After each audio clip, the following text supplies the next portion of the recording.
It was a sunny afternoon, and as I adjusted my scarf, preparing for another routine flight, I had no idea that this day would change my life forever.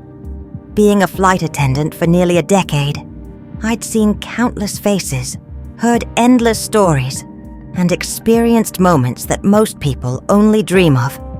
Yet, nothing could have prepared me for what was about to unfold at 35,000 feet in the air. Our flight was from New York to Los Angeles, a typical domestic route filled with business travelers, families, and the occasional celebrity. I'd always loved the energy of flights, the mixture of anticipation, excitement, and the countless possibilities of who might step aboard. But as the passengers began to board, my eyes landed on someone who instantly stood out. She was seated in 12A, a window seat, a young woman, maybe in her early 20s, with messy brown hair and a warm smile that seemed to brighten even the dullest cabin lights. Her eyes were a deep shade of blue, the kind that felt like they held secrets of oceans and skies. She wore a simple hoodie and jeans, holding a book in her hands. She wasn't trying to grab attention, yet she had mine entirely.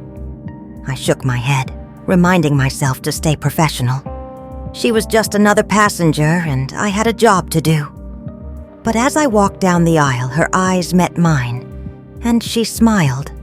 A small, genuine smile that sent a flutter through my chest. I returned the smile politely and moved on, trying to ignore the way my heart raced. As the flight took off and the routine duties began, I found myself stealing glances at her. She seemed immersed in her book, occasionally looking out of the window. When the time came to serve drinks, I walked over to her row, feeling oddly nervous. "Would you like something to drink?" I asked, keeping my tone professional. She looked up, her blue eyes meeting mine again. "Just water, please. Thank you." Her voice was calm, smooth, and it made my knees feel slightly weak. I handed her the water, our fingers brushing for the briefest moment, and I felt a spark, real or imagined, I wasn't sure. "Enjoy your flight," I said, moving on, but not before noticing the way she looked at me. It wasn't flirtatious or overbearing. It was curious, as though she was trying to figure me out. The hours passed, and I couldn't shake the feeling that something about her was different. During a quieter moment, I saw her struggling to reach her bag in the overhead compartment. I walked over to help. "Let me get that for you," I offered, retrieving the bag with ease. "Thank you," she said, her smile even warmer up close. I guess I'm not tall enough for these planes. "It's what we're here for," I replied, trying to keep my voice steady. "Do you enjoy it?" she asked suddenly. "Your job, I mean." The question caught me off guard. Most passengers didn't bother to ask personal questions. "I do," I admitted. "It's demanding, but I get to meet interesting people and see the world." "What about you? What brings you on this flight?" "I'm visiting family in LA," she said. "It's been a while since I've had time off from work." "What do you do?" I asked, genuinely curious. "I'm a software engineer," she said, "but I'd much rather be doing something creative, like writing or photography." "That's interesting," I said. "Sometimes a change of scenery helps spark creativity." She nodded, and for a moment it felt like we were the only two people on the plane. The conversation was brief, but it left me wanting more. As the flight progressed, I couldn't help but feel a magnetic pull towards her. When the cabin lights dimmed for the evening, I found myself lingering near her seat during my rounds. "Hey," she said softly, noticing me. "Do you get breaks during flights?" "Sometimes," I replied. "Why do you ask?" "Because I think you deserve one," she said with a playful smile. "You've been on your feet all day."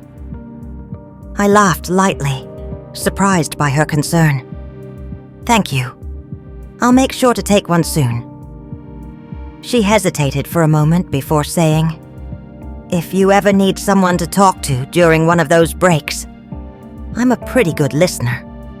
Her words were simple, but they carried a weight that made my heart skip a beat.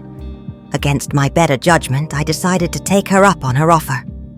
During my scheduled break, I found a quiet corner of the plane and invited her over. We talked about everything and nothing. Her love for books, my favorite travel destinations, her dreams of pursuing a creative career, and my experiences as a flight attendant. The conversation flowed effortlessly, and the more we talked, the more I realized how much I enjoyed her company. Before I knew it, the flight was nearing its end. As we began our descent, I felt a pang of sadness, knowing that our time together was limited. But as we prepared for landing, she did something unexpected. She handed me a small piece of paper with her number on it. "In case you'd like to continue our conversation sometime," she said, her cheeks slightly flushed. I took the paper, my heart pounding. "Thank you. I'd like that." After the passengers disembarked, I couldn't stop thinking about her. I debated whether or not to text her, wondering if it was appropriate. But before I could overthink it, I received a message from an unknown number. "Hey, it's me, 12A. Just wanted to say thank you for the great conversation." I smiled, my doubts melting away. Over the next few days, we texted non-stop. She was witty, kind, and incredibly easy to talk to. When we finally decided to meet in person, my nerves were through the roof. We chose a cozy cafe in downtown LA, and when I saw her waiting for me, all my worries disappeared. The chemistry we'd felt on the plane was even stronger in person. We spent hours talking, laughing, and sharing stories. By the end of the evening, it felt like we'd known each other for years. As we said goodbye, she leaned in and kissed me, a soft, sweet kiss that made my heart soar. Our relationship blossomed quickly. Despite our age difference, we connected on a level I'd never experienced before. She was thoughtful, supportive, and brought out a side of me that I'd long forgotten. For the first time in years, I felt truly alive. But life, as it often does, had other plans. One evening, as we sat together on my couch, she seemed distant. When I asked what was wrong, she hesitated before finally speaking. "There's something I need to tell you," she said, her voice heavy. "Something I should have told you from the start." My heart sank as I braced myself for what was coming. I'm engaged," she admitted, her eyes filled with regret. The words hit me like a punch to the gut. I couldn't believe what I was hearing. "Engaged?" I repeated, my voice barely above a whisper. She nodded, tears welling up in her eyes. "It's an arranged engagement. My family, they have expectations. I didn't think I'd meet someone like you. I'm so sorry." Anger, sadness, and betrayal washed over me all at once. "Why didn't you tell me sooner?" I demanded. "Why did you let this go so far?" "Because I fell for you," she said, her voice breaking. "I didn't mean to, but I did. And now I don't know what to do." Tears streamed down my face as I processed her words. Part of me wanted to walk away and never look back, but another part couldn't deny the love I felt for her. In the days that followed, we tried to navigate the impossible situation. She promised to talk to her family, to try and find a way for us to be together. But deep down, I knew the odds were against us. Eventually, the reality of our situation became too much to bear. One rainy evening, we met at our favorite spot by the beach. As the waves crashed against the shore, we held each other tightly, knowing it would be our last goodbye. I love you," she whispered, her voice trembling. "I love you too," I replied, my heart breaking. As we parted ways, I felt a sense of loss, unlike anything I'd ever known.